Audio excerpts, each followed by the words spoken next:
Hello বন্ধুরা, কেমন আছেন আপনারা সবাই? আশা করি সবাই খুব ভালো আছেন। আজকে আমি আপনাদের 2025 সালে রিলিজ পাওয়া মাইকি 17 নামক একটি সায়েন্স ফিকশন মুভি বাংলায় এক্সপ্লেন করে শোনাবো। শুরুতে একটি এলিয়ান গ্রহ নাইফেল হ্যাংকে দেখা যায়। এখানে মিকি নামক একজন অ্যাস্ট্রোনট নিজের গবেষণার জন্য এসেছে। এর পরবর্তী দৃশ্যে আমরা দেখতে পাই মিকি আহত অবস্থায় বরফের ভেতরে পড়ে আছে এবং তার কোনো ইলেকট্রনিক ডিভাইস কাজ করছে না, যার মাধ্যমে সে স্পেসশিপ থেকে সাহায্য পেতে পারে। তারপরেও একটি ছোট স্পেসশিপ সেখানে চলে আসে এবং সেখান থেকে একজন লোক বের হয়, যেটা থেকে মিকি ভাবে লোকটি হয়তোবা তাকে বাঁচাতে এসেছে। কিন্তু আশ্চর্যজনকভাবে সেই লোকটি শুধুমাত্র মিকির ডিভাইসগুলো নেওয়ার জন্য এসেছে এবং তাকে বলে, তুমি মারা গেলেও কোনো সমস্যা নেই, তোমাকে আবার আমরা প্রিন্ট করে জীবিত করে ফেলবো। মিকি আহত হওয়ার জন্য সেখানে বসে সে তার মৃত্যুর জন্য অপেক্ষা করতে থাকে, কিন্তু কিছুটা দূরেই সে কিছু এলিয়ানদের দেখতে পায় এবং এরপরেই একটি বড় এলিয়ান তার দিকে আসতে শুরু করে। এরপরেই আমরা মেইন স্পেসশিপ দেখতে পাই, যেখানে একটি প্রিন্টারের সাহায্যে বিজ্ঞানীরা মিকির পরবর্তী ভার্সন অর্থাৎ মিকি 18কে প্রিন্ট করছে এবং এখান থেকে আমরা মিকির গল্প শুনতে পাই যে কেন সে অন্য সব স্বাভাবিক মানুষের থেকে সম্পূর্ণ ভিন্ন একজন।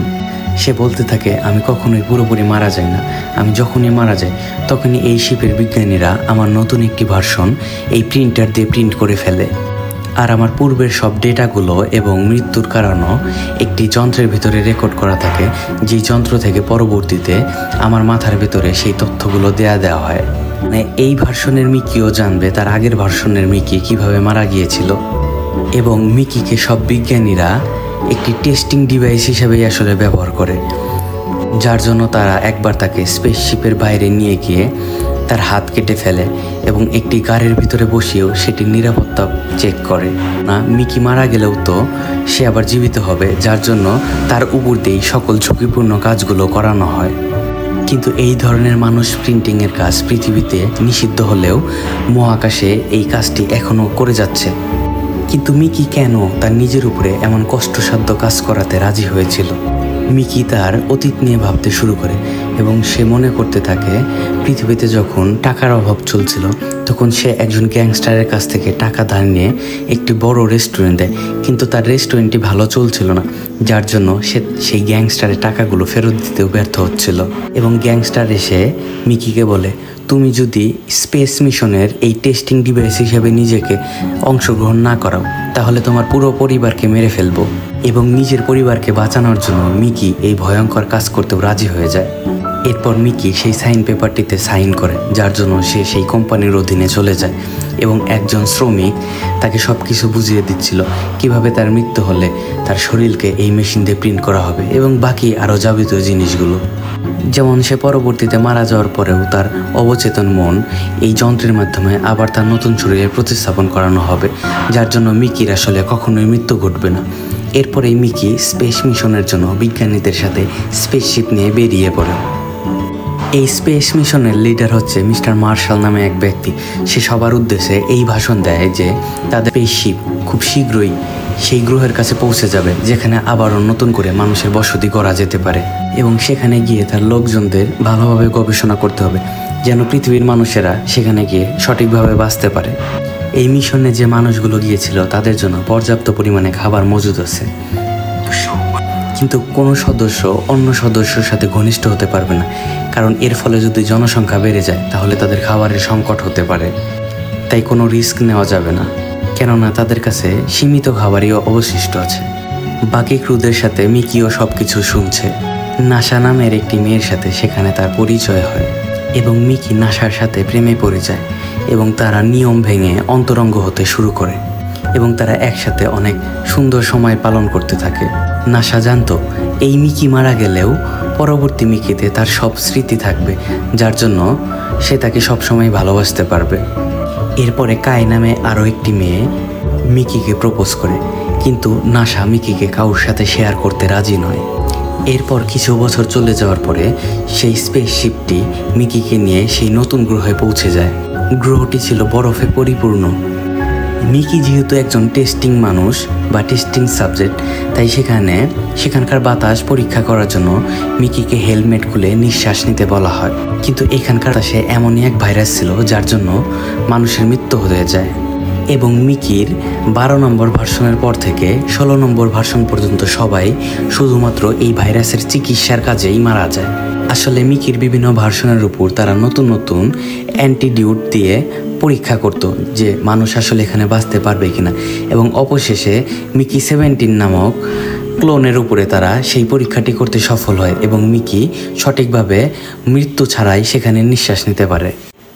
এবং এই ইনজেকশনের মাধ্যমে পরবর্তীতে মানুষও এই গ্রহে সঠিকভাবে নিঃশ্বাস নিতে পারত।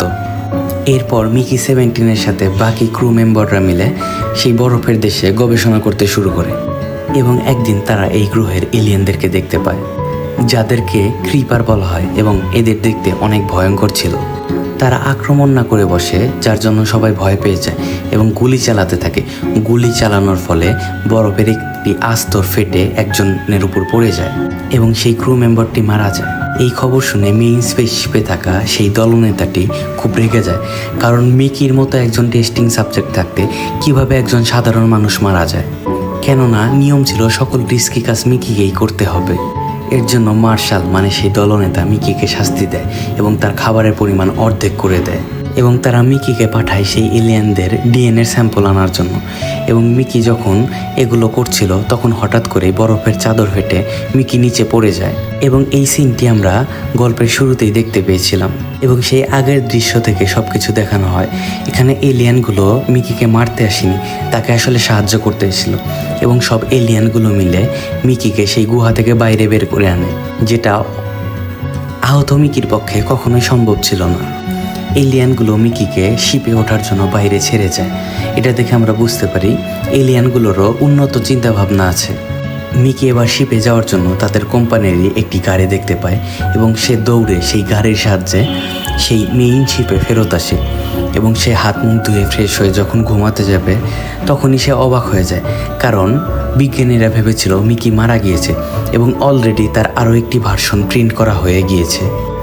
মিকি তার বেডে অন্য একটি মিকিকে দেখে ভয় পেয়ে যায়, কারণ এটা তার প্রোটোকলের বিরুদ্ধে এবং যদি এই স্পেসশিপের অন্য মেম্বাররা এগুলো জানতে পারে তাহলে মিকির পরবর্তী ভার্সনকেই তারা মেরে ফেলবে।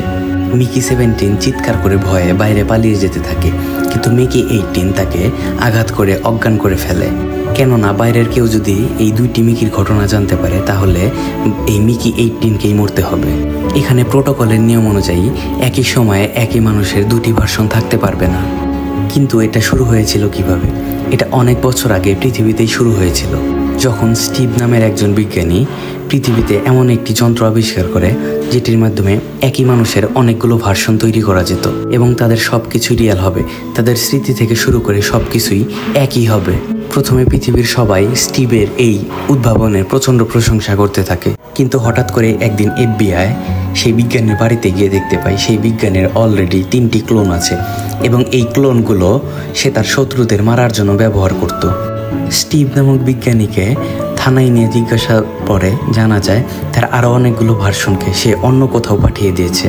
অর্থাৎ সবাই বুঝতে পারে যে যদি এই প্রযুক্তি সর্বসাধারণের ভিতরে কমন হয়ে যায় তাহলে ক্রাইম রেট অনেক বেড়ে যাবে এবং প্রকৃত কাউকে শাস্তি দেওয়া সম্ভব হবে না এবং সমাজে প্রচণ্ড বিশৃঙ্খলা ছড়িয়ে পড়বে, যার জন্য এই প্রযুক্তি পৃথিবীতে নিষিদ্ধ ঘোষণা করা হয় এবং স্পেস মিশনের জন্য শুধুমাত্র একটি মাত্র শর্তে এটি ব্যবহারের অনুমতি দেওয়া হয়, আর সেটি হচ্ছে একজনের একাধিক ভার্সন থাকা যাবে না। এখানে আমরা দেখতে পাই মিকি 18 মিকি 17কে মারার চেষ্টা করছে যেন সে তার নিজেকে রক্ষা করতে পারে। বর্তমানে মিকি 18 মিকি 17কে লুকিয়ে রাখতে চায় যেন সে নিজের মৃত্যুকে রক্ষা করতে পারে। মিকি 17 এবং মিকি 18-এর ভিতর মারামারির সময় সেখানে হঠাৎ করে একজন বাকি ক্রু মেম্বার চলে আসে আর মিকি 17 লুকিয়ে যায়। মিকি 18 টিমকে মারার চেষ্টা করে, সে টিমকে আগুনে ফেলে দেয়। টিম কোনো রকমে পাইপে আটকে ছিল, তখনই মিকি 17 মিকি 18কে অ্যাটাক করে। মিকি 17 টিমকে হাত দিয়ে উঠাতে গেলে পেছন থেকে মিকি 18 এসে তাকে আটকে ফেলে। এরপর নাসা নামের সেই ক্রু মেম্বারটি নিচ থেকে আওয়াজ শুনতে পেয়ে নিচে আসতে থাকলে মিকি 17 সেখানে লুকিয়ে পড়ে। এরপর মিকি 18 একটি অজুহাতে নাসার সাথে বাইরে চলে যায়। এদিকে বাকি ক্রু মেম্বাররা মিকি 17কে জানায় তাদের টিম লিডার তাকে তার সাথে ডিনারের জন্য ইনভাইট করেছে। এটা ভেবে সে অনেক খুশি হয়, কারণ সে দীর্ঘদিন যাবৎ অর্ধেক খাবার খেয়ে বেঁচেছিল। মার্শাল মিকিকে তার পরবর্তী মিশন সম্পর্কে বলে। সে মিকিকে বলে সে যদি এলিয়েনদের দুর্বলতা বা তাদের মেরে ফেলতে পারে তাহলে তার খাবারের সরবরাহ আবার আগের মতো করে দেওয়া হবে। এরপর সেখানে কাই নামের সেই মেয়েটিও চলে আসে এবং মার্শাল তাকেও অফার করে যে এই পৃথিবীতে অর্থাৎ নতুন গ্রহে যখন সব কিছু স্বাভাবিক হয়ে আসবে তখন তাকে অনেক টাকা দেওয়া হবে বাচ্চা জন্মদানের জন্য এবং তাকে প্রচুর পরিমাণে বাচ্চা জন্মদান দিতে হবে। কিন্তু মেয়েটি এতে সাফ সাফ মানা করে দেয়। তারা যখন কথা বলছে তখনই মিকি হঠাৎ করে বমি করে দেয়, কারণ দীর্ঘদিন পরে এত বেশি খাবার খেয়ে তার শরীর অসুস্থ হয়ে পড়েছে এবং মার্শাল বিরক্ত হয়ে তাকে গুলি করে মেরে ফেলতে চায়, যেন পরবর্তীতে তার আরও হেলদি ভার্সন বানানো যেতে পারে। কাই তাকে আটকায় এবং বুঝায় না মারার জন্য এবং সে মিকি 17কে তার সাথে তার রুমে নিয়ে আসে এবং কাই মিকির অনেক সেবা করতে শুরু করে। আসলে কাই তো শুরু থেকেই মিকিকে অনেক ভালোবাসতো এবং আজকেও এত সেবার পরেও সে যখন মিকির কাছে আসতে চায় তখন মিকি নাসার কথা ভেবে সেখান থেকে চলে আসে এবং মিকি 17 রুমে যাওয়ার পর সেখানে নাসার সাথে অন্য মিকিকে দেখতে পায় এবং নাসাও তার সামনে 2টি মিকিকে দেখতে পায় এবং এতে তার কোনো সমস্যা হচ্ছিল না, কারণ তার কাছে এখন দুইটা মিকি আছে। এদিকে কাই মিকিকে কনভিন্স করার জন্য তার পেছনে পেছনে এসেছিল এবং সে একই রুমের ভিতর অন্তরঙ্গ অবস্থায় 2জন মিকিকে নাসার সাথে দেখে ফেলে এবং সে তাই তাদের লিডারকে জানানোর জন্য সেখান থেকে যেতে থাকে এবং কায়ের সাথে নাসা এক ধরনের ডিল করে যে মিকি 18কে কাইকে দিয়ে দিতে হবে। এগুলো শুনে মিকি 17 এবং 18 খুবই রেগে যায়, কেননা তাদের 2টা ভার্সনের কথা জেনে গেলে তাদের একজনকেই মরতে হবে। এসব দেখে মিকি 18 একটি বন্দুক নিয়ে বেরিয়ে পড়ে মার্শালকে মেরে ফেলার জন্য এবং মার্শাল অপরপক্ষে একটি বড় অডিটোরিয়ামে নিজের বক্তৃতা দিচ্ছিল যে কিভাবে তাদের এই নতুন গ্রহে কিভাবে তারা এলিয়েনদেরকে মেরে এই গ্রহে মানুষের আধিপত্য বিস্তার করবে। এবার একটি পাথর আনা হয় এবং লেজার দিয়ে সেই পাথরের গায়ে মার্শালের নাম লিখে দেওয়া হয়, যেন পরবর্তী প্রজন্মগুলো জানতে পারে মার্শালই প্রথম পৃথিবী থেকে এই গ্রহে মানুষ নিয়ে এসেছিল। কিন্তু পাথরটিকে একটু কাছে আনার পরেই সেই পাথরটির ভেতর থেকে একটি এলিয়েন ক্রিচার বাইরে বেরিয়ে আসে এবং ততক্ষণে সেখানে মিকি 18ও বন্দুক নিয়ে পৌঁছে গিয়েছে। এইসব দৃশ্য দেখে সবাই সেখান থেকে ভয়ে পালাতে থাকে এবং একজন গার্ড মিকি 18কে ধরে ফেলে তাকে গুলি করা থেকে আটকানোর জন্য। মিকি 17 সেখানে এসে মার্শালকে বলে আমি আমার পরবর্তী ভার্সন মিকি 18কে আটকাচ্ছি এবং এভাবেই মিকি এবং নাসা মিলে মিকি 18কে গুলি করার হাত থেকে আটকায়। মার্শাল মিকিকে গুলি করতে দেখে বেশ অবাক হয়, কারণ এখানে একই সময়ে 2টি মিকি ছিল। তখনই মার্শালের উপরে অন্য একটি এলিয়েন আক্রমণ করে দেয় এবং সবাই মিলে সেই এলিয়েনকে গুলি করে ঝাঁঝরা করে দেয়। তারা প্রথমে একটি এলিয়েন ধরেছিল এবং এটিতে 2টি এলিয়েন হলো, যেটা তাদের গবেষণার কাজে অনেক সাহায্য করতে পারবে। এর সাথে সাথেই তারা মিকি 17, মিকি 18 এবং নাসাকে গ্রেপ্তার করে জেলে ভরে রাখে।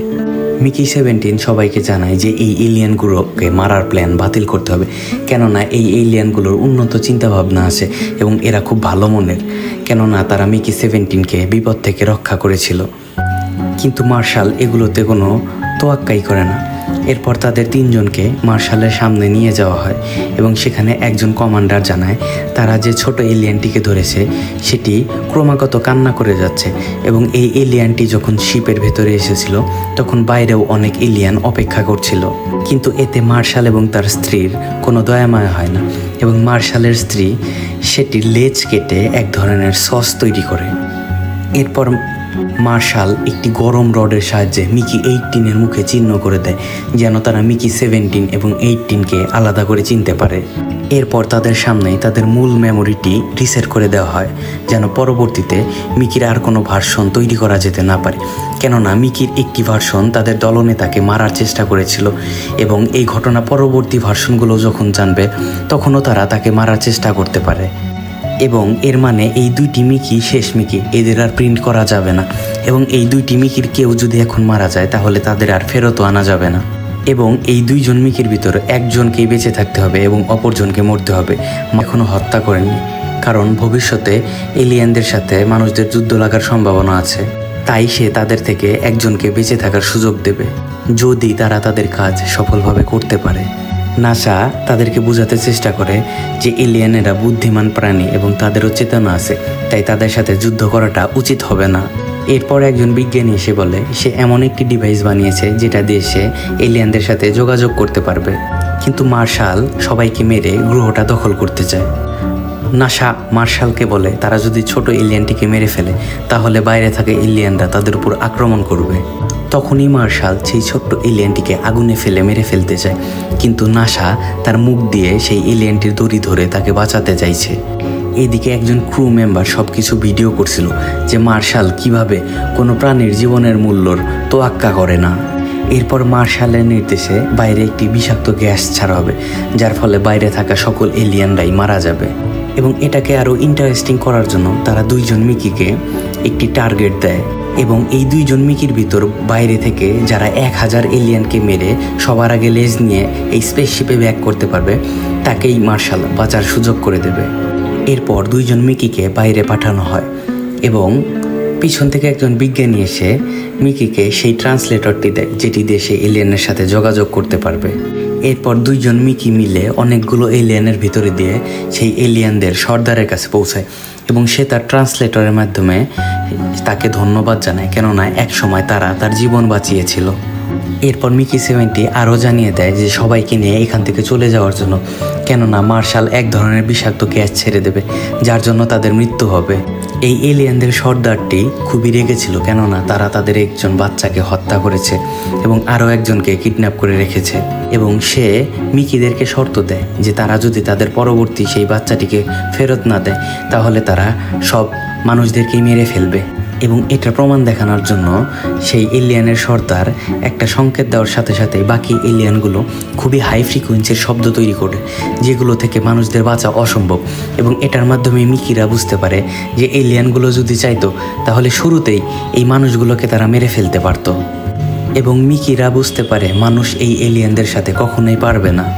এবং মিকি ক্যামেরার সামনে দাঁড়িয়ে স্পেসশিপের সবাইকে সতর্ক করতে থাকে যে এলিয়েন শিশুটিকে ছেড়ে দেওয়ার জন্য, তা না হলে আমরা সবাই মারা যাব।